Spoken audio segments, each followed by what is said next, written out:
ਸਤਿ ਸ਼੍ਰੀ ਅਕਾਲ। ਤੁਸੀਂ ਵੇਖ ਰਹੇ ਹੋ ਪੰਜਾਬ ਮੇਲ USA TV। ਮੈਂ ਹਾਂ ਸੰਜੀਵ ਯਸ਼ ਖੰਨਾ।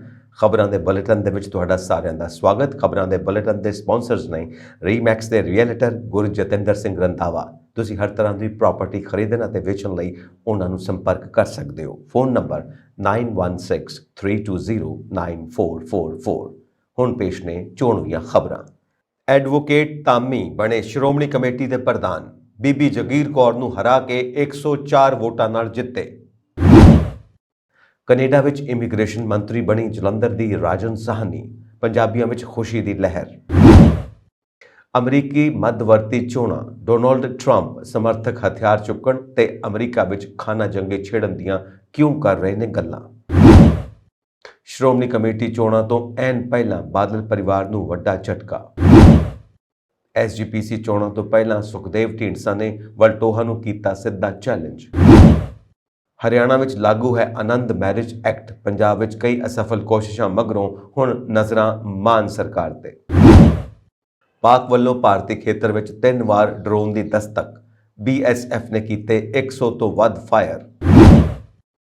ਪੰਜਾਬ ਨਗਰ ਨਿਗਮਾਂ ਦੇ ਅਧਿਕਾਰੀ ਹੋ ਜਾਣ ਚੁਕੰਨੇ। CM ਮਾਨ ਨੇ ਜਾਰੀ ਕਰ ਦਿੱਤੇ ਨੇ ਇਹ ਹੁਕਮ। ਅੱਤਵਾਦੀਆਂ ਦੇ ਨਿਸ਼ਾਨੇ ਤੇ ਪੰਜਾਬ, ਹੋ ਸਕਦਾ ਹੈ ਲੋਨ ਵੁਲਫ ਅਟੈਕ। ਹੁਣ ਖਬਰਾਂ ਵਿਸਥਾਰ ਦੇ ਵਿੱਚ। ਸ਼੍ਰੋਮਣੀ ਗੁਰਦੁਆਰਾ ਪ੍ਰਬੰਧਕ ਕਮੇਟੀ ਦੇ ਪ੍ਰਧਾਨ ਅਹੁਦੇ ਲਈ ਅੱਜ ਚੋਣਾਂ ਹੋਈਆਂ, ਜਿਸ ਵਿੱਚ ਐਡਵੋਕੇਟ ਹਰਜਿੰਦਰ ਸਿੰਘ ਧਾਮੀ 104 ਵੋਟਾਂ ਨਾਲ ਕਮੇਟੀ ਦੇ ਪ੍ਰਧਾਨ ਬਣ ਗਏ ਨੇ, ਜਦਕਿ ਬੀਬੀ ਜਗੀਰ ਕੌਰ ਨੂੰ 42 ਵੋਟਾਂ ਨਾਲ ਕਰਾਰੀ ਹਾਰ ਦਾ ਸਾਹਮਣਾ ਕਰਨਾ ਪਿਆ। ਇਨ੍ਹਾਂ ਚੋਣਾਂ ਵਿੱਚ ਕੁੱਲ 146 ਵੋਟਾਂ ਪਾਈਆਂ ਗਈਆਂ ਸਨ, ਜਿਸ ਵਿੱਚ ਐਡਵੋਕੇਟ ਧਾਮੀ ਬਹੁਮਤ ਨਾਲ ਜਿੱਤੇ ਨੇ। ਸ਼੍ਰੋਮਣੀ ਕਮੇਟੀ ਚੋਣਾਂ ਵਿੱਚ ਮੁਖੀ ਦੇ ਅਹੁਦੇ ਲਈ ਨਾਮ ਪੇਸ਼ ਕੀਤਾ ਗਿਆ ਸੀ। ਸ਼੍ਰੋਮਣੀ ਕਮੇਟੀ ਮੈਂਬਰ ਅਮਰੀਕ ਸਿੰਘ ਅਤੇ ਮਿੱਠੂ ਸਿੰਘ ਨੇ ਬੀਬੀ ਜਾਗੀਰ ਕੌਰ ਦਾ ਨਾਮ ਪੇਸ਼ ਕੀਤਾ। ਅਰਵਿੰਦਰ ਸਿੰਘ ਪੱਖੋਕੇ ਅਤੇ ਭਗਵੰਤ ਸਿੰਘ ਸਿਆਲਕਾ ਨੇ ਹਰਜਿੰਦਰ ਸਿੰਘ ਧਾਮੀ ਦਾ ਨਾਮ ਪੇਸ਼ ਕੀਤਾ ਸੀ। ਇਸ ਤੋਂ ਇਲਾਵਾ ਸ਼੍ਰੋਮਣੀ ਕਮੇਟੀ ਮੈਂਬਰ ਨਵਤੇਜ ਸਿੰਘ ਨੇ ਦੋਵਾਂ ਨਾਵਾਂ ਨੂੰ ਪੇਸ਼ ਕੀਤਾ ਸੀ। ਪੋਲਿੰਗ ਆਫਿਸਰ ਅਜਿੰਦਰ ਸਿੰਘ ਨੇ ਦੋਵਾਂ ਉਮੀਦਵਾਰਾਂ ਦੇ ਪੋਲਿੰਗ ਏਜੰਟਾਂ ਨੂੰ ਸਲਿੱਪਾਂ ਤਿਆਰ ਕਰਨ ਲਈ ਕਿਹਾ। ਇਸ ਤੋਂ ਬਾਅਦ ਸ਼੍ਰੋਮਣੀ ਕਮੇਟੀ ਮੈਂਬਰਾਂ ਨੂੰ ਵੋਟਾਂ ਪਾਉਣ ਲਈ ਬੁਲਾਉਣ ਦੀ ਪ੍ਰਕਿਰਿਆ ਸ਼ੁਰੂ ਹੋ ਗਈ। ਬੀਬੀ ਜਾਗੀਰ ਕੌਰ ਸ਼੍ਰੋਮਣੀ ਕਮੇਟੀ ਦੇ 4 ਵਾਰ ਪ੍ਰਧਾਨ ਰਹਿ ਚੁੱਕੇ ਨੇ, ਜਦਕਿ ਹਰਜਿੰਦਰ ਸਿੰਘ ਧਾਮੀ ਦੂਜੀ ਵਾਰ ਪ੍ਰਧਾਨ ਬਣੇ ਨੇ। ਦੱਸ ਦਈਏ ਕਿ ਇਸ ਵੇਲੇ ਸ਼੍ਰੋਮਣੀ ਕਮੇਟੀ ਦੇ ਸਦਨ ਵਿੱਚ 191 ਮੈਂਬਰ ਨੇ, ਜਿਨ੍ਹਾਂ ਵਿੱਚੋਂ 170 ਪੰਜਾਬ, ਹਰਿਆਣਾ, ਹਿਮਾਚਲ ਪ੍ਰਦੇਸ਼ ਅਤੇ ਚੰਡੀਗੜ੍ਹ ਤੋਂ ਚੁਣੇ ਗਏ ਨੇ। 15 ਮੈਂਬਰ ਦੇਸ਼ ਭਰ ਤੋਂ ਚੁਣੇ ਜਾਂਦੇ ਨੇ ਅਤੇ ਬਾਕੀ ਦੇ 6 ਮੈਂਬਰ 5 ਤਖਤ ਸਾਹਿਬਾਨਾਂ ਦੇ ਜਥੇਦਾਰ ਅਤੇ ਸੱਚਖੰਡ ਸ੍ਰੀ ਹਰਿਮੰਦਰ ਸਾਹਿਬ ਦੇ ਪ੍ਰਮੁੱਖ ਗ੍ਰੰਥੀ ਨੇ। ਪਰ ਇਸ ਵਾਰ ਤੇਜਾ ਸਿੰਘ ਸਮੁੰਦਰੀ ਹਾਲ ਵਿੱਚ ਸਿਰਫ 140 ਮੈਂਬਰ ਹੀ ਮੌਜੂਦ ਸਨ। ਚੋਣ ਦੌਰਾਨ ਸ੍ਰੀ ਅਕਾਲ ਤਖਤ ਸਾਹਿਬ ਜਥੇਦਾਰ ਗਿਆਨੀ ਹਰਪ੍ਰੀਤ ਸਿੰਘ ਵੀ ਮੌਜੂਦ ਰਹੇ। ਕੈਨੇਡਾ ਦੇ ਸੂਬੇ ਐਲਬਰਟਾ ਵਿੱਚ ਨਵੀਂ ਬਣੀ ਸਰਕਾਰ ਵਿੱਚ ਜਲੰਧਰ ਦੇ ਨਾਲ ਸੰਬੰਧਿਤ ਲੜਕੀ ਰਾਜਨ ਸਾਹਨੀ ਨੂੰ ਇਮੀਗ੍ਰੇਸ਼ਨ ਅਤੇ ਬਹੁ ਸੱਭਿਆਚਾਰਕ ਮੰਤਰੀ ਵਜੋਂ ਨਿਯੁਕਤ ਕੀਤਾ ਗਿਆ। ਉਸ ਦੀ ਨਿਯੁਕਤੀ ਨਾਲ ਪੰਜਾਬੀ ਭਾਈਚਾਰੇ ਵਿੱਚ ਖੁਸ਼ੀ ਦੀ ਲਹਿਰ ਹੈ। ਰਾਜਨ ਸਾਹਨੀ ਦਾ ਜਨਮ ਜਲੰਧਰ ਜ਼ਿਲ੍ਹੇ ਦੇ ਪਿੰਡ ਵਡਾਲਾ ਵਿੱਚ ਹੋਇਆ ਸੀ ਅਤੇ ਉਹ ਲੰਮੇ ਸਮੇਂ ਤੋਂ ਆਪਣੇ ਮਾਤਾ-ਪਿਤਾ ਨਾਲ ਕੈਨੇਡਾ ਦੇ ਐਲਬਰਟਾ ਵਿੱਚ ਰਹਿਣ ਤੋਂ ਬਾਅਦ ਰਾਜਨੀਤੀ ਵਿੱਚ ਸ਼ਾਮਿਲ ਹੋਏ ਨੇ। ਉਹ ਐਲਬਰਟਾ ਦੇ ਮੁੱਖ ਮੰਤਰੀ ਦੀ ਦੌੜ ਵਿੱਚ ਵੀ ਸੀ, ਪਰ ਉਹ ਪਿੱਛੇ ਰਹਿ ਗਏ ਅਤੇ ਡੈਨੀਅਲ ਸਮਿਥ ਮੁੱਖ ਮੰਤਰੀ ਅਹੁਦੇ ਦੇ ਉਮੀਦਵਾਰ ਬਣ ਗਏ। ਬਲਦੇਵ ਸਿੰਘ ਗਰੇਵਾਲ ਨੇ ਕਿਹਾ ਕਿ ਰਾਜਨ ਸਾਹਨੀ ਕੋਲ ਅਹਿਮ ਅਹੁਦਾ ਹੈ ਅਤੇ ਖਾਸ ਕਰਕੇ ਇਮੀਗ੍ਰੇਸ਼ਨ ਵਿਭਾਗ ਵਿੱਚ ਹੋਣ ਕਰਕੇ ਉਹਨਾਂ ਦੇ ਸਹਿਯੋਗ ਨਾਲ ਆਮ ਲੋਕਾਂ ਦੀਆਂ ਮੁਸ਼ਕਲਾਂ ਦਾ ਹੱਲ ਕੀਤਾ ਜਾ ਸਕਦਾ ਹੈ। ਕੈਨੇਡਾ ਦੇ ਸੂਬਾ ਐਲਬਰਟਾ ਵਿੱਚ ਨਵੀਂ ਬਣੀ ਸਰਕਾਰ ਵਿੱਚ ਪੰਜਾਬੀ ਲੜਕੀ ਰਾਜਨ ਸਾਹਨੀ ਨੇ ਦੇਸ਼ ਦਾ ਮਾਣ ਵਧਾਇਆ ਹੈ। ਉਹ ਕੈਨੇਡਾ ਵਿੱਚ ਇਮੀਗ੍ਰੇਸ਼ਨ ਮੰਤਰੀ ਵਜੋਂ ਚੁਣੇ ਗਏ ਨੇ। 2 ਸਾਲ ਪਹਿਲਾਂ ਅਮਰੀਕਾ ਦੇ ਸਾਬਕਾ ਰਾਸ਼ਟਰਪਤੀ ਡੋਨਾਲਡ ਟਰੰਪ ਦੇ ਸਮਰਥਕਾਂ ਵੱਲੋਂ ਕੈਪੀਟਲ ਉੱਤੇ ਕੀਤੇ ਹੰਗਾਮੇ ਤੋਂ ਬਾਅਦ ਮੁਲਕ ਵਿੱਚ ਪਹਿਲੀਆਂ ਮੱਧਵਰਤੀ ਚੋਣਾਂ ਹੋ ਰਹੀਆਂ ਨੇ। ਅਮਰੀਕੀ ਸੰਸਦ ਕਾਂਗਰਸ ਦੇ ਮੈਂਬਰਾਂ ਦੇ ਕਾਰਜਕਾਲ ਖਤਮ ਹੋਣ ਕਾਰਨ ਖਾਲੀ ਹੋਈਆਂ ਸੀਟਾਂ ਲਈ ਹੋਣ ਵਾਲੀਆਂ ਚੋਣਾਂ ਨੂੰ ਮੱਧਵਰਤੀ ਚੋਣਾਂ ਕਿਹਾ ਜਾਂਦਾ ਹੈ। ਇਸ ਵਾਰ ਦੀਆਂ ਚੋਣਾਂ ਇਸ ਲਈ ਖਾਸ ਨੇ ਕਿਉਂਕਿ ਮੁਲਕ ਵਿੱਚ ਪੈਦਾ ਹੋਣ ਵਾਲੇ ਹਾਲਾਤ ਨੂੰ ਲੈ ਕੇ ਲੋਕ ਚਿੰਤਤ ਨਜ਼ਰ ਆ ਰਹੇ ਨੇ। ਕੇਰਨ ਅਤੇ ਸਟੀਵ ਹਥਿਆਰ ਨਹੀਂ ਚੁੱਕਣਾ ਚਾਹੁੰਦੇ। ਐਰੀਜ਼ੋਨਾ ਦਾ ਰਹਿਣ ਵਾਲਾ ਇੱਕ ਬਜ਼ੁਰਗ ਜੋੜਾ ਕਹਿੰਦਾ ਕਿ ਪਰ ਜੇ ਰਿਪਬਲਿਕਨ ਹਾਰਦੇ ਨੇ ਤਾਂ ਗ੍ਰਹਿ ਯੁੱਧ ਹੋਏਗਾ ਅਤੇ ਉਹ ਲੜਾਈ ਲੜਨਗੇ। ਉਹਨਾਂ ਨੇ ਆਪਸ ਵਿੱਚ ਇਸ ਬਾਰੇ ਪਹਿਲਾਂ ਹੀ ਵਿਚਾਰ ਵਟਾਂਦਰਾ ਕੀਤਾ ਹੋਇਆ ਹੈ ਅਤੇ ਉਹ ਮਹਿਸੂਸ ਕਰਦੇ ਨੇ ਕਿ ਹਥਿਆਰ ਚੁੱਕਣਾ ਹੀ ਉਹਨਾਂ ਲਈ ਸਭ ਤੋਂ ਸਹੀ ਵਿਕਲਪ ਹੈ। ਇਹ ਉਹ ਮੋੜ ਸੀ ਜਦੋਂ ਸਾਡੀ ਗੱਲਬਾਤ ਗੰਭੀਰ ਹੋ ਗਈ ਅਤੇ ਅਮਰੀਕੀ ਲੋਕਤੰਤਰ ਦੀ ਤਾਕਤ ਬਾਰੇ ਮੇਰਾ ਵਿਸ਼ਵਾਸ ਥੋੜਾ ਡੋਲ ਗਿਆ। ਅਮਰੀਕੀ ਟਰੰਪ ਨੂੰ ਪਿਆਰ ਕਰਦੇ ਨੇ। ਅਮਰੀਕੀ ਰੈਂਬੋ ਦੇ ਰੂਪ ਵਿੱਚ ਟਰੰਪ ਨੂੰ ਪਸੰਦ ਕਰਦੇ ਨੇ। ਵਾਕਈ ਅਜਿਹੇ ਲੋਕ ਨੇ ਜੋ ਸਾਬਕਾ ਰਾਸ਼ਟਰਪਤੀ ਟਰੰਪ ਦਾ ਆਦਮਕਦ ਕੱਟ ਆਊਟ $100 ਕੀਮਤ ਅਦਾ ਕਰਕੇ ਖਰੀਦਦੇ ਨੇ ਤਾਂ ਜੋ ਆਪਣੇ ਘਰ ਦੇ ਲਿਵਿੰਗ ਰੂਮ ਵਿੱਚ ਰੱਖ ਸਕਣ। ਦਰਅਸਲ ਅਜਿਹੇ ਲੋਕ ਕਾਫੀ ਨੇ। ਰੈਂਬੋ ਦੇ ਰੂਪ ਵਿੱਚ ਟਰੰਪ ਉਹਨਾਂ ਦੀਆਂ ਸਭ ਤੋਂ ਵੱਧ ਵਿਕਣ ਵਾਲੀਆਂ ਚੀਜ਼ਾਂ ਵਿੱਚੋਂ ਇੱਕ ਹੈ। ਇਤਿਹਾਸ, ਆਰਥਿਕਤਾ ਅਤੇ ਇੱਥੋਂ ਤੱਕ ਕਿ ਗਰਭਪਾਤ ਵਰਗੇ ਮੁੱਦਿਆਂ ਬਾਰੇ ਵੀ ਗੱਲਬਾਤ ਕੀਤੀ ਕਿ ਕੀ ਇਹ ਸੰਭਵ ਨਹੀਂ ਕਿ ਲੱਖਾਂ ਦੀ ਗਿਣਤੀ ਵਿੱਚ ਅਮਰੀਕੀਆਂ ਨੂੰ ਰਾਸ਼ਟਰਪਤੀ ਟਰੰਪ ਪਸੰਦ ਨਾ ਹੋਣ ਅਤੇ ਇਸੇ ਲਈ ਜੋ ਬਾਈਡਨ ਜਿੱਤੇ ਹੋਣ। ਅਮਰੀਕੀ ਰਾਸ਼ਟਰਪਤੀ ਅਹੁਦੇ ਲਈ ਜਿਸ ਦਿਨ ਤੋਂ ਵੋਟਾਂ ਪਈਆਂ ਨੇ ਉਸੇ ਰਾਤ ਡੋਨਾਲਡ ਟਰੰਪ ਨੇ ਵਾਈਟ ਹਾਊਸ ਦੇ ਈਸਟ ਰੂਮ ਦੀ ਸਟੇਜ ਤੇ ਆ ਕੇ ਜਿੱਤ ਦਾ ਐਲਾਨ ਕੀਤਾ ਸੀ। ਨਤੀਜਿਆਂ ਤੋਂ 1 ਘੰਟਾ ਪਹਿਲਾਂ ਉਹਨਾਂ ਟਵੀਟ ਕੀਤਾ ਸੀ, ਉਹ ਲੋਕ ਚੋਣਾਂ ਦੇ ਨਤੀਜੇ ਚੋਰੀ ਕਰਨ ਦੀ ਕੋਸ਼ਿਸ਼ ਕਰ ਰਹੇ ਨੇ। 65 ਦਿਨਾਂ ਦੇ ਬਾਅਦ ਦੰਗਾਕਾਰੀਆਂ ਵੱਲੋਂ ਸਮੂਹ ਨੇ ਅਮਰੀਕਾ ਦੀ ਕੈਪੀਟਲ ਬਿਲਡਿੰਗ ਨੂੰ ਤਹਿਸ-ਨਹਿਸ ਕਰ ਦਿੱਤਾ। ਇਹਨਾਂ ਦੰਗਾਈਆਂ ਵਿੱਚੋਂ ਤਰ੍ਹਾਂ ਦੇ ਲੋਕ ਸ਼ਾਮਿਲ ਸਨ। ਕੱਟੜ ਸੱਜੇ ਪੱਖੀ, ਆਨਲਾਈਨ ਟ੍ਰੋਲ ਕਰਨ ਵਾਲੇ ਅਤੇ ਡੋਨਾਲਡ ਟਰੰਪ ਸਮਰਥਕ ਕੁਆਨਨ ਦਾ ਸਮੂਹ ਜੋ ਮੰਨਦਾ ਹੈ ਕਿ ਦੁਨੀਆ ਨੂੰ ਪੈਡੋਫਾਈਲ ਲੋਕਾਂ ਦਾ ਸਮੂਹ ਚਲਾ ਰਿਹਾ ਹੈ ਅਤੇ ਟਰੰਪ ਸਭ ਨੂੰ ਸਬਕ ਸਿਖਾਏਗਾ। ਹਾਊਸ ਆਫ ਰਿਪਰੈਜ਼ੈਂਟੇਟਿਵਸ ਵਿੱਚ ਇੱਕ ਸੰਖੇਪ ਇਜਲਾਸ ਵਿੱਚ ਅਮਰੀਕੀ ਰਾਸ਼ਟਰਪਤੀ ਟਰੰਪ ਖਿਲਾਫ ਮਹਾਦੋਸ਼ ਦਾ ਮੁਕੱਦਮਾ ਚਲਾਉਣ ਲਈ ਪ੍ਰਸਤਾਵ ਪੇਸ਼ ਕਰ ਦਿੱਤਾ ਗਿਆ। ਇਸ ਘਟਨਾ ਤੋਂ ਬਾਅਦ ਟਰੰਪ ਸਮਰਥਕਾਂ ਤੇ ਵਿਰੋਧੀ ਵਿੱਚ ਵਿਖਰੇਵੇਂ ਪ੍ਰਤੱਖ ਤੌਰ ਤੇ ਨਜ਼ਰ ਆਉਣ ਲੱਗੇ ਨੇ। ਕਈ ਅਮਰੀਕੀ ਨਾਗਰਿਕਾਂ ਦਾ ਚੋਣ ਪ੍ਰਕਿਰਿਆ ਵਿੱਚ ਵਿਸ਼ਵਾਸ ਘਟਿਆ ਹੈ ਕਿਉਂ ਜੋ ਮਿਡ ਟਰਮ ਚੋਣਾਂ ਵਾਈਟ ਹਾਊਸ ਵਿੱਚ ਨਹੀਂ ਹੁੰਦੀਆਂ, ਇਸ ਲਈ ਇਹਨਾਂ ਵਿੱਚ ਲੋਕ ਵਧੇਰੇ ਦਿਲਚਸਪੀ ਨਹੀਂ ਲੈਂਦੇ ਤੇ ਕਰੀਬ 40% ਹੀ ਵੋਟਾਂ ਪੈਂਦੀਆਂ ਨੇ।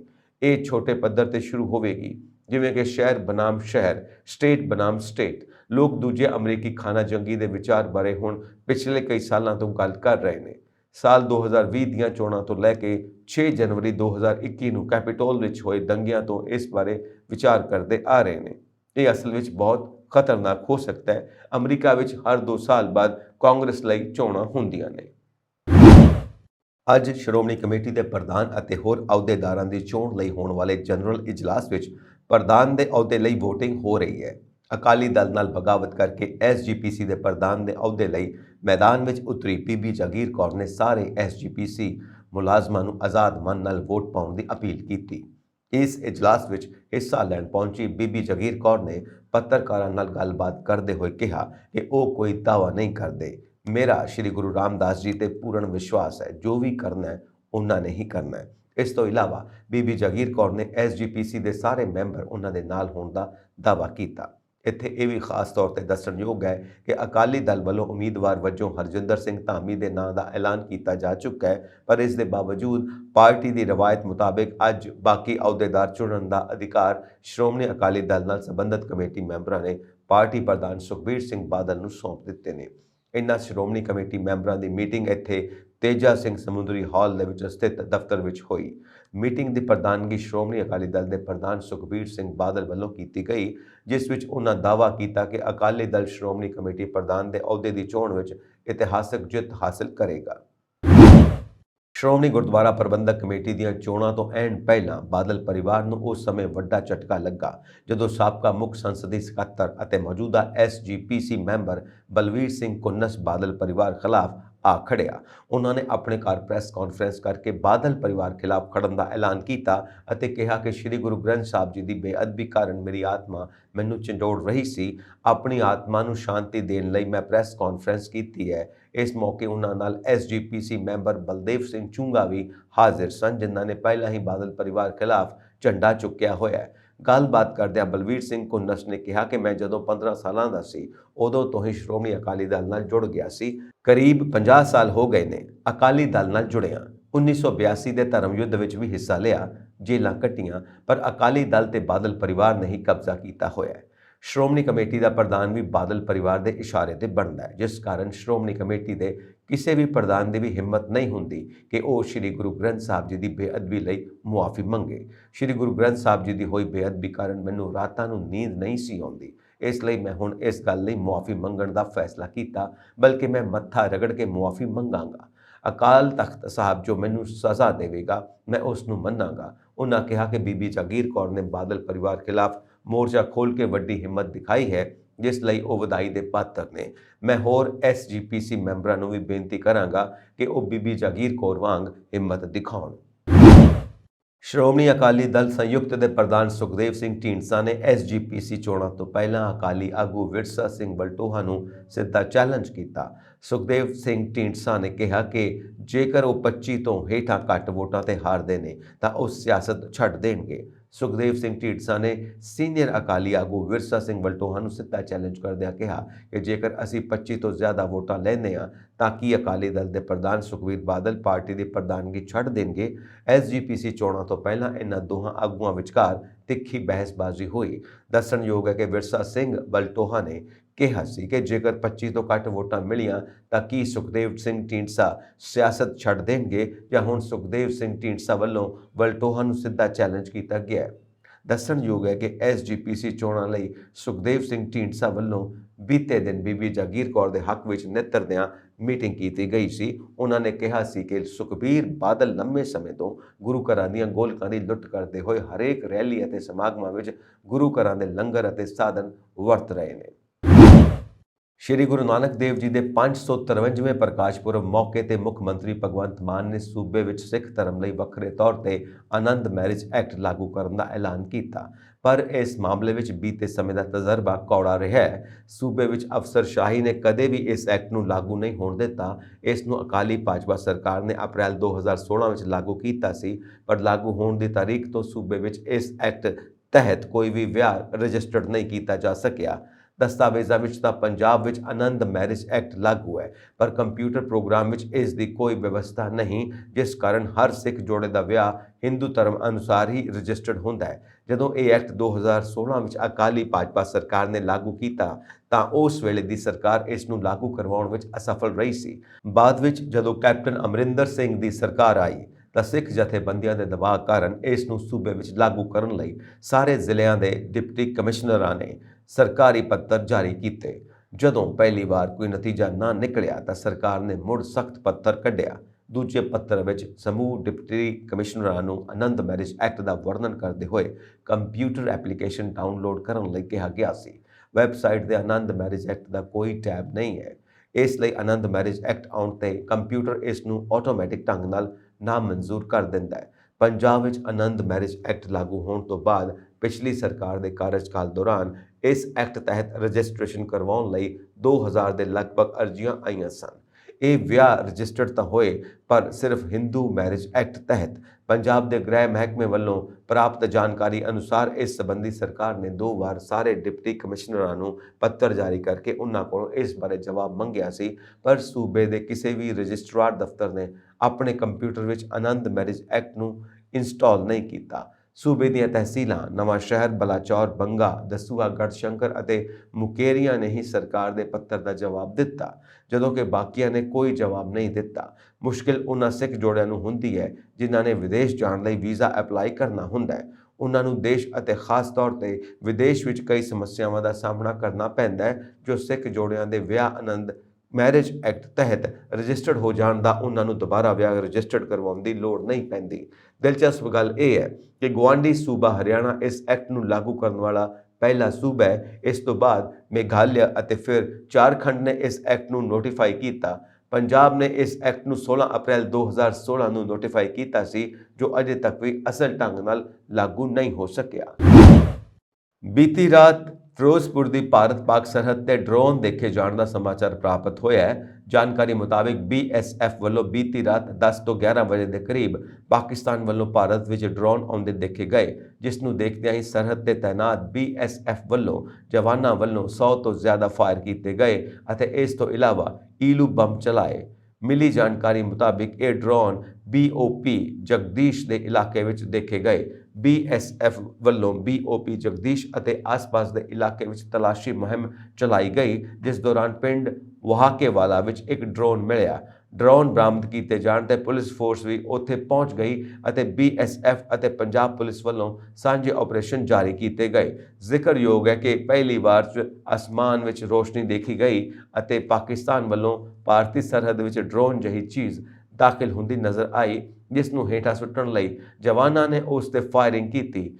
BSF ਦੀ ਮੁਸਤੈਦੀ ਨੂੰ ਦੇਖਦਿਆਂ ਡਰੋਨ ਪਾਕਿਸਤਾਨ ਵੱਲ ਵਾਪਸ ਪਰਤ ਗਿਆ।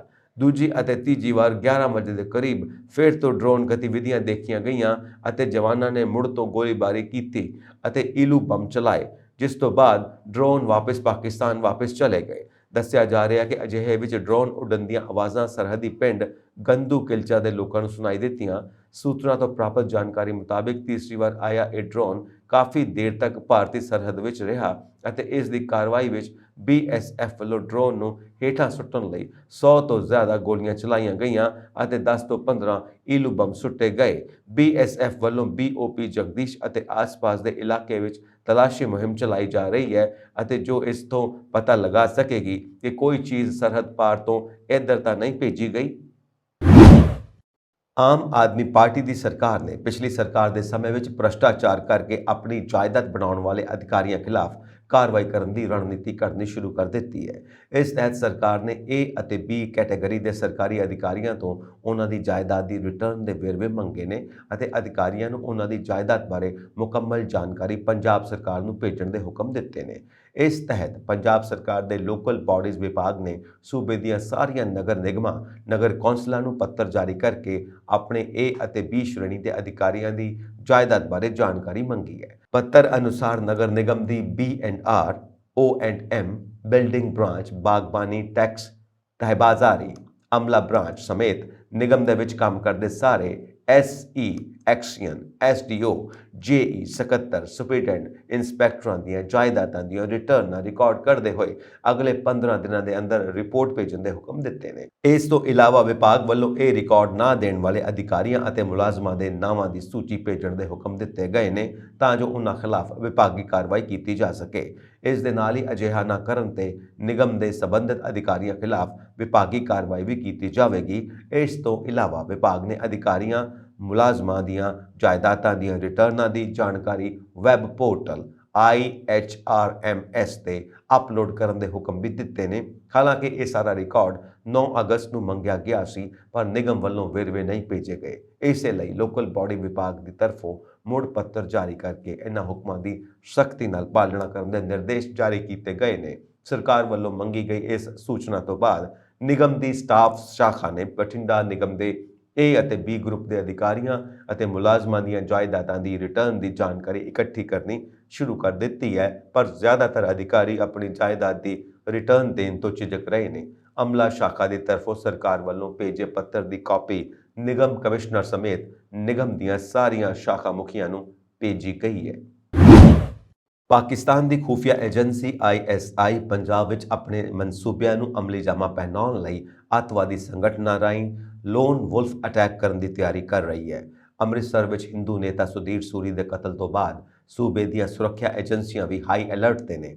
ਸੂਤਰਾਂ ਦੀ ਮੰਨੀਏ ਤਾਂ ਪੰਜਾਬ ਵਿੱਚ ਕੁਝ ਫਿਰਕਿਆਂ ਦੇ ਲੋਕ ਅੱਤਵਾਦੀਆਂ ਦੇ ਰਾਡਾਰ ਤੇ ਨੇ। ਪਿਛਲੇ 6 ਮਹੀਨਿਆਂ ਤੋਂ ਪੰਜਾਬ ਦੇ ਹਾਲਾਤ ਇੰਨੀ ਤੇਜ਼ੀ ਨਾਲ ਬਦਲ ਰਹੇ ਨੇ ਕਿ ਅੱਤਵਾਦੀ ਸੰਗਠਨ ਨਾ ਸਿਰਫ ਯੋਜਨਾਬੱਧ ਤਰੀਕੇ ਨਾਲ ਟਾਰਗੇਟ ਕਿਲਿੰਗ ਕਰ ਰਹੇ ਨੇ ਸਗੋਂ ਆਧੁਨਿਕ ਹਥਿਆਰਾਂ ਦੀ ਵਰਤੋਂ ਕਰਕੇ ਪੰਜਾਬ ਨੂੰ ਦਹਿਸ਼ਤ ਜ਼ਦਾ ਕਰਨ ਦੀ ਕੋਸ਼ਿਸ਼ ਵੀ ਕਰ ਰਹੇ ਨੇ। ਪੰਜਾਬੀ ਗਾਇਕ ਸਿੱਧੂ ਮੂਸੇਵਾਲਾ ਦੇ ਕਤਲ ਤੋਂ ਬਾਅਦ ਤੋਂ ਸੂਬੇ ਵਿੱਚ ਟਾਰਗੇਟ ਕਿਲਿੰਗ ਦਾ ਸਿਲਸਿਲਾ ਜਾਰੀ ਹੈ। ਬੇਸ਼ੱਕ ਪੰਜਾਬ ਪੁਲਿਸ ਗੈਂਗਸਟਰਾਂ ਅਤੇ ਅੱਤਵਾਦੀ ਸੰਗਠਨਾਂ ਨਾਲ ਜੁੜੇ ਲੋਕਾਂ ਨੂੰ ਫੜ ਰਹੀ ਹੈ ਪਰ ਦੂਜੇ ਪਾਸੇ ਪਾਕਿਸਤਾਨ, ਕੈਨੇਡਾ, ਜਰਮਨੀ, ਬੈਲਜੀਅਮ ਸਮੇਤ ਕਈ ਹੋਰ ਦੇਸ਼ਾਂ ਵਿੱਚ ਬੈਠੀਆਂ ਕੱਟੜਪੰਥੀ ਜਥੇਬੰਦੀਆਂ ਲਗਾਤਾਰ ਪੰਜਾਬ ਨੂੰ ਗੰਧਲਾ ਕਰਨ ਦੀ ਕੋਸ਼ਿਸ਼ ਕਰ ਰਹੀਆਂ ਨੇ। ਲੋਨ ਵੁਲਫ ਅਟੈਕ ਵਿੱਚ ਉਹੀ ਵਿਅਕਤੀ ਹੈ ਜੋ ਸਾਰੀ ਘਟਨਾ ਨੂੰ ਅੰਜਾਮ ਦਿੰਦਾ ਹੈ ਜਿਸ ਵਿੱਚ ਅੱਤਵਾਦੀ ਰੋਜ਼ਾਨਾ ਵਰਤੋਂ ਦੀਆਂ ਚੀਜ਼ਾਂ ਦੀ ਵਰਤੋਂ ਕਰਦੇ ਨੇ ਜਿਸ ਦੇ ਪਿੱਛੇ ਮਕਸਦ ਵੱਧ ਤੋਂ ਵੱਧ ਨੁਕਸਾਨ ਕਰਨਾ ਹੁੰਦਾ ਹੈ। ਇਕੱਲੇ ਹਮਲਾਵਰ ਨੂੰ ਲੱਭਣਾ ਸੁਰੱਖਿਆ ਏਜੰਸੀਆਂ ਲਈ ਵੀ ਔਖਾ ਕੰਮ ਹੈ ਜਿਸ ਵਿੱਚ ਨਾ ਤਾਂ ਕਿਸੇ ਟੀਮ ਦੀ ਲੋੜ ਹੁੰਦੀ ਹੈ ਅਤੇ ਨਾ ਹੀ ਕਿਸੇ ਵੱਡੇ ਬਜਟ ਦੀ ਪਰ ਇਸ ਤਰ੍ਹਾਂ ਦੇ ਹਮਲੇ ਨਾਲ ਵੱਡਾ ਨੁਕਸਾਨ ਹੁੰਦਾ ਹੈ।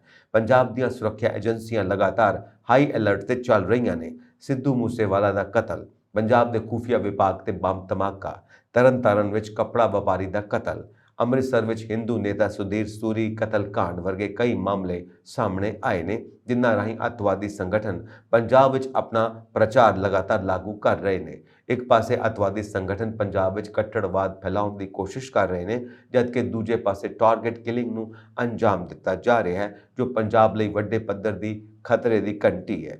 ਅੱਤਵਾਦੀ ਸੰਗਠਨ ਸੋਸ਼ਲ ਮੀਡੀਆ ਤੇ ਪੂਰੀ ਤਰ੍ਹਾਂ ਸਰਗਰਮ ਹੋ ਰਹੇ ਨੇ।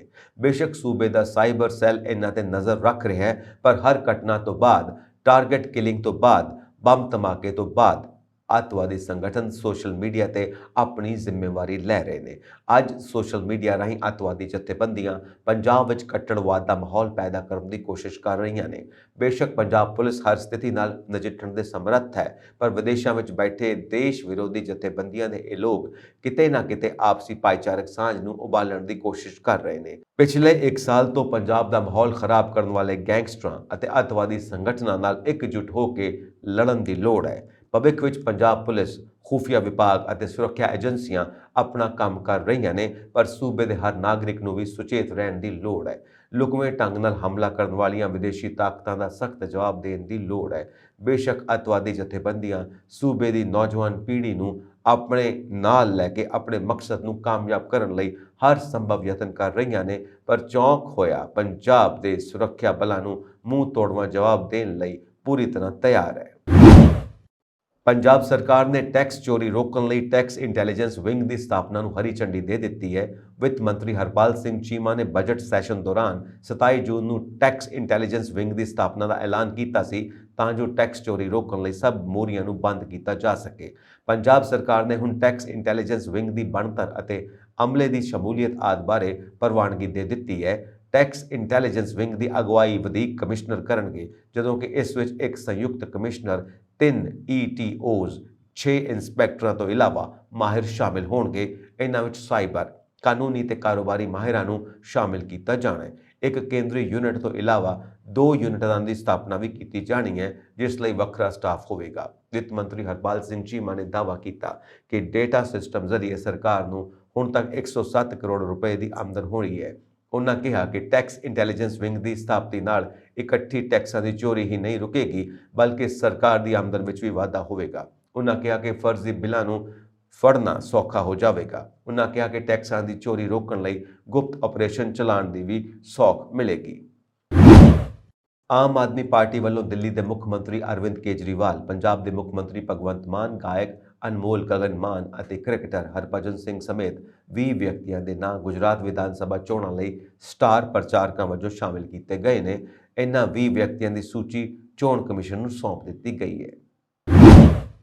ਐਲਨ ਮਸਕ ਟਵਿੱਟਰ ਯੂਜ਼ਰਸ ਨੂੰ ਇੱਕ ਹੋਰ ਝਟਕਾ ਦੇਣ ਦੀ ਤਿਆਰੀ ਕਰ ਰਹੇ ਨੇ। ਰਿਪੋਰਟਾਂ ਮੁਤਾਬਿਕ ਮਸਕ ਟਵਿੱਟਰ ਦੀ ਵਰਤੋਂ ਕਰਨ ਲਈ ਸਾਰੇ ਯੂਜ਼ਰਸ ਤੋਂ ਪੈਸੇ ਲੈ ਸਕਦੇ ਨੇ। ਰਿਪੋਰਟਾਂ ਮੁਤਾਬਿਕ ਮਸਕ ਸਾਰੇ ਟਵਿੱਟਰ ਯੂਜ਼ਰਸ ਤੋਂ ਸਬਸਕ੍ਰਿਪਸ਼ਨ ਚਾਰਜ ਲੈਣ ਦੀ ਯੋਜਨਾ ਬਣਾ ਰਹੇ ਨੇ। ਸੂਤਰਾਂ ਦੀ ਮੰਨੀਏ ਤਾਂ ਕੰਪਨੀ ਦੀ ਹਾਲ ਹੀ ਵਿੱਚ ਹੋਈ ਬੈਠਕ ਵਿੱਚ ਸਾਰੇ ਯੂਜ਼ਰਸ ਤੋਂ ਸਬਸਕ੍ਰਿਪਸ਼ਨ ਫੀਸ ਵਸੂਲਣ ਦੇ ਮੁੱਦੇ ਤੇ ਚਰਚਾ ਕੀਤੀ ਗਈ ਸੀ। ਇਹ ਵੀ ਦੱਸਿਆ ਜਾ ਰਿਹਾ ਹੈ ਕਿ ਕੰਪਨੀ ਮਹੀਨੇ ਵਿੱਚ ਕੁਝ ਦਿਨਾਂ ਲਈ ਯੂਜ਼ਰਸ ਨੂੰ ਫ੍ਰੀ ਟਵਿੱਟਰ ਆਫਰ ਕਰੇਗੀ। ਇਸ ਤੋਂ ਬਾਅਦ ਯੂਜ਼ਰਸ ਨੂੰ ਟਵਿੱਟਰ ਦੀ ਵਰਤੋਂ ਕਰਨ ਲਈ ਇੱਕ ਤੈਅ ਸਬਸਕ੍ਰਿਪਸ਼ਨ ਚਾਰਜ ਦੇਣਾ ਹੋਵੇਗਾ। ਟਵਿੱਟਰ ਵਿੱਚ ਇਹ ਨਵਾਂ ਬਦਲਾਅ ਕਦੋਂ ਲਾਗੂ ਹੋਵੇਗਾ, ਇਸ ਬਾਰੇ ਪੱਕਾ ਕੁਝ ਨਹੀਂ ਕਿਹਾ ਜਾ ਸਕਦਾ। ਫਿਲਹਾਲ ਕੰਪਨੀ ਦੇ ਇੰਜੀਨੀਅਰ ਟਵਿੱਟਰ ਬਲੂ ਸਬਸਕ੍ਰਿਪਸ਼ਨ ਦੇ ਗਲੋਬਲ ਰੋਲ ਆਊਟ ਤੇ ਕੰਮ ਕਰ ਰਹੇ ਨੇ। ਅਜਿਹੀ ਸਥਿਤੀ ਵਿੱਚ ਇਹ ਅੰਦਾਜ਼ਾ ਲਗਾਇਆ ਜਾ ਰਿਹਾ ਹੈ ਕਿ ਸਾਰੇ ਯੂਜ਼ਰਸ ਨੂੰ ਸਬਸਕ੍ਰਿਪਸ਼ਨ ਚਾਰਜ ਵਸੂਲਣ ਵਿੱਚ ਕੁਝ ਹਫ਼ਤੇ ਜਾਂ ਮਹੀਨੇ ਲੱਗ ਸਕਦੇ ਨੇ। ਮਸਕ ਨੇ ਕੁਝ ਦਿਨ ਪਹਿਲਾਂ ਟਵਿੱਟਰ ਖਰੀਦਿਆ ਸੀ। ਕੰਪਨੀ ਦੇ ਮਾਲਕ ਬਣਨ ਤੋਂ ਬਾਅਦ ਮਸਕ ਨੇ ਵੱਡੇ ਬਦਲਾਅ ਕਰਨੇ ਸ਼ੁਰੂ ਕਰ ਦਿੱਤੇ ਨੇ। ਇਸ ਵਿੱਚ ਵੈਰੀਫਾਈਡ ਖਾਤੇ ਲਈ ਸਬਸਕ੍ਰਿਪਸ਼ਨ ਚਾਰਜ ਯਾਨੀ ਬਲੂ ਟਿਕ ਮੁੱਖ ਹੈ। ਮਸਕ ਨੇ ਟਵਿੱਟਰ ਬਲੂ ਲਈ $7.99 ਚਾਰਜ ਕਰਨਾ ਸ਼ੁਰੂ ਕਰ ਦਿੱਤਾ ਹੈ। ਕੈਨੇਡਾ, ਅਮਰੀਕਾ, UK, ਆਸਟ੍ਰੇਲੀਆ ਅਤੇ ਨਿਊਜ਼ੀਲੈਂਡ ਵਿੱਚ ਸਬਸਕ੍ਰਿਪਸ਼ਨ ਚਾਰਜ ਲੈਣ ਦੀ ਸ਼ੁਰੂਆਤ ਹੋਈ ਹੈ। ਟਵਿੱਟਰ ਵਿੱਚ ਕਰਮਚਾਰੀਆਂ ਨੂੰ ਬਾਹਰ ਦਾ ਰਸਤਾ ਦਿਖਾਏ ਜਾਣ ਤੋਂ ਬਾਅਦ ਫੇਸਬੁੱਕ ਦੀ ਮੂਲ ਕੰਪਨੀ ਮੇਟਾ ਵੀ ਵੱਡੇ ਪੱਧਰ ਤੇ ਛਾਂਟੀ ਕਰਨ ਜਾ ਰਹੀ ਹੈ। ਫੇਸਬੁੱਕ, ਇੰਸਟਾਗ੍ਰਾਮ ਅਤੇ WhatsApp ਦੀ parent company Meta platform Inc ਅੱਜ ਤੋਂ ਇਸ ਦੀ ਸ਼ੁਰੂਆਤ ਕਰਨ ਜਾ ਰਹੀ ਹੈ। ਮੇਟਾ ਵਿੱਚ ਅਜੇ ਲਗਭਗ 87,000 ਕਰਮਚਾਰੀ ਕੰਮ ਕਰਦੇ ਨੇ। ਇਹਨਾਂ ਚੋਂ 10% ਕਰਮਚਾਰੀਆਂ ਨੂੰ ਨੌਕਰੀ ਤੋਂ ਬਾਹਰ ਕੀਤਾ ਜਾ ਸਕਦਾ ਹੈ। ਇਸ ਦੌਰਾਨ ਕੰਪਨੀ ਦੇ CEO ਮਾਰਕ ਜ਼ੁਕਰਬਰਗ ਨੇ ਕਿਹਾ ਕਿ ਕੁਝ ਗਲਤ ਫੈਸਲਿਆਂ ਕਾਰਨ ਕੰਪਨੀ ਦੀ ਇਹ ਹਾਲਤ ਹੋਈ ਹੈ। ਉਹਨਾਂ ਨੇ ਇਸ ਲਈ ਖੁਦ ਨੂੰ ਜ਼ਿੰਮੇਵਾਰ ਠਹਿਰਾਇਆ ਹੈ। ਜ਼ੁਕਰਬਰਗ ਨੇ ਕਿਹਾ ਕਿ ਕੰਪਨੀ ਉੱਚ ਪਹਿਲ ਵਾਲੇ ਵਾਧਾ ਖੇਤਰ ਵਿੱਚ ਛੋਟੀ ਗਿਣਤੀ ਵਿੱਚ ਨਿਵੇਸ਼ ਤੇ ਧਿਆਨ ਕੇਂਦਰਿਤ ਕਰੇਗੀ। ਉਹਨਾਂ ਨੇ ਕਿਹਾ ਕਿ 2023 ਦੇ ਅੰਤ ਤੱਕ ਸਾਡੇ ਸੰਗਠਨ ਦਾ ਆਕਾਰ ਅੱਜ ਦੇ ਬਰਾਬਰ ਜਾਂ ਉਸ ਤੋਂ ਕੁਝ ਛੋਟਾ ਹੋਵੇਗਾ। ਫੇਸਬੁੱਕ ਦੀ ਸਥਾਪਨਾ 2004 ਵਿੱਚ ਹੋਈ ਸੀ ਅਤੇ ਇਸ ਤੋਂ ਬਾਅਦ ਕੰਪਨੀ ਵਿੱਚ ਪਹਿਲੀ ਵਾਰ ਵੱਡੇ ਪੱਧਰ ਤੇ ਛਾਂਟੀ ਕਰਨ ਜਾ ਰਹੀ ਹੈ। ਇੱਕ ਰਿਪੋਰਟ ਮੁਤਾਬਿਕ ਕੰਪਨੀ ਦੇ ਅਧਿਕਾਰੀਆਂ ਨੇ ਕਰਮਚਾਰੀਆਂ ਨੂੰ ਕਿਹਾ ਸੀ ਕਿ ਉਹ ਇਸ ਵਕਤ ਤੋਂ ਕਿਸੇ ਵੀ ਗੈਰ ਜ਼ਰੂਰੀ ਯਾਤਰਾ ਤੇ ਨਾ ਜਾਣ। ਕੰਪਨੀ ਦੇ 18 ਸਾਲਾਂ ਦੇ ਇਤਿਹਾਸ ਵਿੱਚ ਇਹ ਕਰਮਚਾਰੀਆਂ ਦੀ ਸਭ ਤੋਂ ਵੱਡੇ ਪੱਧਰ ਤੇ ਛਾਂਟੀ ਹੋਵੇਗੀ। ਕੇਂਦਰੀ ਗ੍ਰਹਿ ਮੰਤਰਾਲੇ ਨੇ ਅਫਗਾਨਿਸਤਾਨ, ਬੰਗਲਾਦੇਸ਼ ਅਤੇ ਪਾਕਿਸਤਾਨ ਤੋਂ ਆਏ ਗੈਰ ਮੁਸਲਮਾਨਾਂ ਜਿਵੇਂ ਹਿੰਦੂ, ਸਿੱਖ, ਬੋਧੀ, ਜੈਨ, ਪਾਰਸੀ ਅਤੇ ਈਸਾਈਆਂ ਨੂੰ ਨਾਗਰਿਕਤਾ ਕਾਨੂੰਨ 1955 ਤਹਿਤ 9 ਰਾਜਾਂ ਦੇ ਗ੍ਰਹਿ ਸਕੱਤਰਾਂ ਅਤੇ 31 ਜ਼ਿਲ੍ਹਿਆਂ ਮੈਜਿਸਟ੍ਰੇਟਾਂ ਨੂੰ ਭਾਰਤੀ ਨਾਗਰਿਕਤਾ ਦੇਣ ਦਾ ਅਧਿਕਾਰ ਦਿੱਤੇ ਨੇ। ਮੰਤਰਾਲੇ ਮੁਤਾਬਿਕ ਗੁਜਰਾਤ, ਰਾਜਸਥਾਨ, ਛੱਤੀਸਗੜ੍ਹ, ਹਰਿਆਣਾ, ਪੰਜਾਬ, ਮੱਧ ਪ੍ਰਦੇਸ਼, ਉੱਤਰ ਪ੍ਰਦੇਸ਼, ਦਿੱਲੀ ਅਤੇ ਮਹਾਰਾਸ਼ਟਰ ਦੇ ਰਾਜਾਂ ਨੂੰ ਇਹ ਅਧਿਕਾਰ ਦਿੱਤੇ ਗਏ ਨੇ। ਅਸਾਮ ਅਤੇ ਪੱਛਮੀ ਬੰਗਾਲ ਰਾਜਾਂ ਵਿੱਚ ਜਿੱਥੇ ਵਿਦੇਸ਼ੀਆਂ ਨੂੰ ਨਾਗਰਿਕਤਾ ਦੇਣ ਦਾ ਮੁੱਦਾ ਸਿਆਸੀ ਤੌਰ ਤੇ ਸੰਵੇਦਨਸ਼ੀਲ ਹੈ, ਕਿਸੇ ਵੀ ਜ਼ਿਲ੍ਹਾ ਮੈਜਿਸਟ੍ਰੇਟ ਨੂੰ ਨਾਗਰਿਕਤਾ ਦੇਣ ਦਾ ਅਧਿਕਾਰ ਨਹੀਂ ਦਿੱਤਾ ਗਿਆ। ਪਾਕਿਸਤਾਨ ਵਾਲੇ ਪਾਸੇ ਬਣ ਰਹੀ ਪੱਛਮੀ ਮੌਸਮੀ ਗੜਬੜੀ ਵਜੋਂ ਪੰਜਾਬ ਦੇ ਕਈ ਜ਼ਿਲ੍ਹਿਆਂ ਵਿੱਚ ਹਲਕੀ ਤੋਂ ਦਰਮਿਆਨੀ ਬਾਰਿਸ਼ ਹੋਣ ਦੀ ਸੰਭਾਵਨਾ ਹੈ। ਇਸ ਦੇ ਸਿੱਟੇ ਵਜੋਂ ਉੱਤਰੀ ਪਾਕਿਸਤਾਨ ਵਾਲੇ ਪਾਸਿਓਂ ਪਰਾਲੀ ਦੇ ਚੜੇ ਗੁਬਾਰ ਤੋਂ ਰਾਹਤ ਮਿਲਣ ਦੀ ਵੀ ਉਮੀਦ ਹੈ। ਮੀਂਹ ਕਾਰਨ ਠੰਡ ਦਾ ਵਧਣਾ ਵੀ ਲਾਜ਼ਮੀ ਹੈ। ਦਰਅਸਲ ਕਈ ਦਿਨਾਂ ਤੋਂ ਮਾਲਵੇ ਵਿੱਚ ਪਰਾਲੀ ਪ੍ਰਦੂਸ਼ਣ ਨੇ ਲੋਕਾਂ ਦੇ ਨੱਕ ਵਿੱਚ ਦਮ ਕੀਤਾ ਹੋਇਆ ਹੈ। ਮੌਸਮ ਵਿਭਾਗ ਮੁਤਾਬਿਕ ਉੱਤਰੀ ਪਾਕਿਸਤਾਨ ਵਿੱਚ ਬਣ ਰਹੀ ਪੱਛਮੀ ਮੌਸਮੀ ਗੜਬੜੀ ਕਾਰਨ ਪੰਜਾਬ ਦੇ ਕਈ ਹਿੱਸਿਆਂ ਵਿੱਚ ਹਲਕੀ ਤੋਂ ਦਰਮਿਆਨੀ ਕਾਰਵਾਈ ਹੋ ਸਕਦੀ ਹੈ।